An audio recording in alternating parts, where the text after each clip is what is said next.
This module will cover the test case editor view and analysis rules.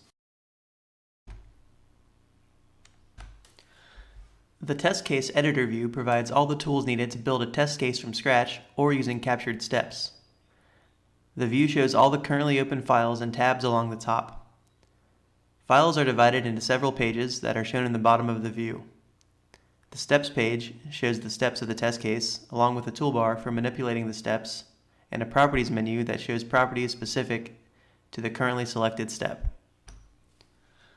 The toolbar above the steps has buttons for exporting a test case to a Python script, creating documentation via comments in the test case, adding steps and procedures, moving steps up and down and indenting and unindenting them, deleting steps, inserting analysis rules, skipping steps, adding breakpoints, and expanding and collapsing steps.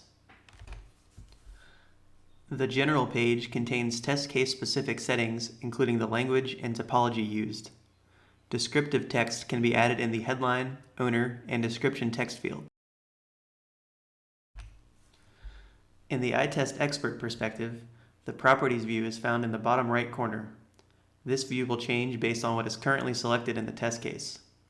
If a step is selected, it will show step properties. If a procedure is selected, it will show procedure properties. Steps are divided into action, session, and description columns. In open steps, a new session will be created with the name given in the session column. In all other steps, the session column denotes which session the specified action will be executed in. The functionality of the description column will vary depending on the type of step. For example, the description column in a command step is the command to be issued to the session, but in a Selenium click step, the description field is the Selenium target to be clicked. Clicking on the drop-down menu in a Steps Action column shows the many options for step actions in iTest. They are divided into sections. The first section in the list contains actions specific to the session denoted in the step column. For example, an SSH session supports command and break actions, and Selenium sessions support actions like click and go back. The last section contains actions performed outside of a session. These steps are run by iTest's default interpreter and are not sent to any device. These include a sleep action that will pause the execution for a set time, loops, conditionals, and program flow actions like break. Selecting a step can be tricky. Since each column can be edited separately, the text in each column is selectable. Additionally, the entire step itself is selectable. To select and edit a section, simply click on the text you want to edit. To select the entire step, click the white space to the left of the text in the action column. Keep in mind that when trying to copy something, if the text is selected, only the text will be copied. To copy a full step, make sure the whole step is selected. Take a minute to look at the function of each of the buttons on the Steps toolbar. Using buttons on this toolbar, steps can be reordered, indented, unindented, deleted, and skipped. Let's take a look at how to edit some steps and look at the Step Properties menu here in our test case. If I take a look at this step here, I can select the text of the command here in the description field, or I can select the entire step by clicking in this dead space over to the left. Notice now that the entire step is selected. So if I were to copy this and paste it, it's going to copy and paste the entire step. Now I'm going to delete the step using the delete button up here in the toolbar. Now let's say I wanted to look at the step properties menu for this step. I can see here in the test editor view that there's a roll-up properties menu for step properties. So if I expand that, I can see the various properties in that menu. If I want to change the procedure properties for this main procedure, I select the procedure title, and this changes to procedure properties.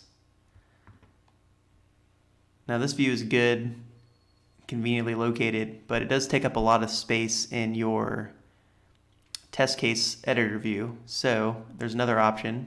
If you're using the iTest expert perspective, you can also find that same properties menu down here in the bottom right of the screen. So it works the same way. We have procedure properties if we're looking at a procedure. We have step properties if we're looking at a step.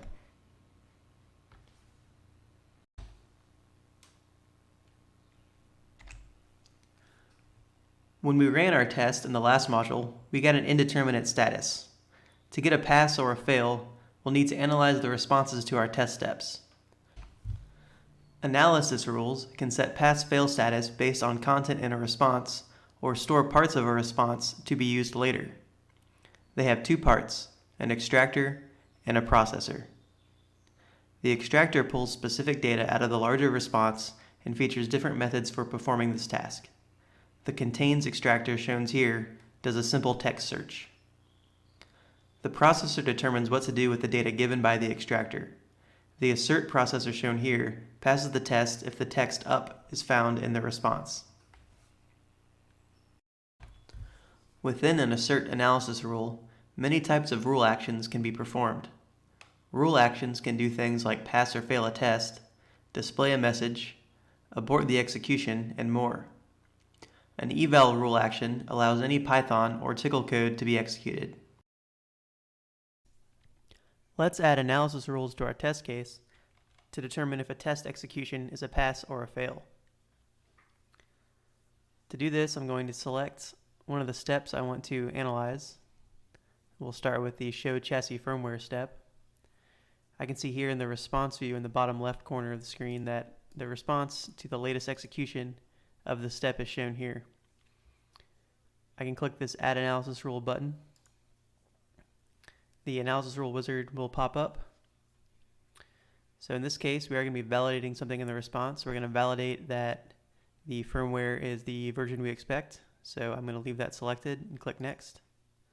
And we're looking for the response to contain this string here, the firmware version that we're looking for. So I'll click Next again, and I'm simply going to just highlight the thing we're looking for, so the firmware version. This page determines what we do with the information that we just got. So if the response does contain that correct firmware, we're going to pass the test. We're going to generate an execution message. Severity is going to be okay, meaning it's going to have a little green check next to the message that is generated. We are going to uncheck this box here though. We're going to not use any auto-generated messages. Now, this is pretty important. We want to use really nice user-friendly descriptive messages to tell the user what's going on in the test case, why the test passed or why the test failed. So we're going to say our device under test is running expected firmware version. Now if we look at the bottom of this, in the other case, when the response does not contain the correct firmware version, we're going to fail the test. We're going to generate an execution message. Severity is going to be error, meaning it's going to have a red X next to the message. And again, we are not going to use the auto-generated message. We're going to give a nice user-friendly message. Device under test is not running the expected firmware version. Now if I click Next and Finish, we can see that the analysis rule has been added to this step. If I expand the assert statement here, we can see those execution messages that we just wrote are going to occur under when true and when false, and also the test case status changes are going to be set here as rule actions. Next, we'll do the same thing to our show interfaces brief step. So if I click on that step, we can see the response from the latest execution is going to show up in the response view. I'll click Add Analysis Rule again. Again, we're validating something in the response. Again, we're looking for the response to contain a certain string. In our case, that string is up. So I'm going to select that text and hit Next. when the response does contain that string up, we're going to pass the test, generate an execution message. We're just going to say primary interface GE000 is up as expected. When the response does not contain that text up, we are going to fail the test, generate an execution message that says primary interface GE000 is not up as expected. So I click next and finish. And this analysis rule has been added to the show interfaces brief step. So now we're ready to save and run our test. Again, just clicking this little play button up here. The test is going to run just like it did before, but this time we're going to see our execution messages and we're going to see that we have a pass result.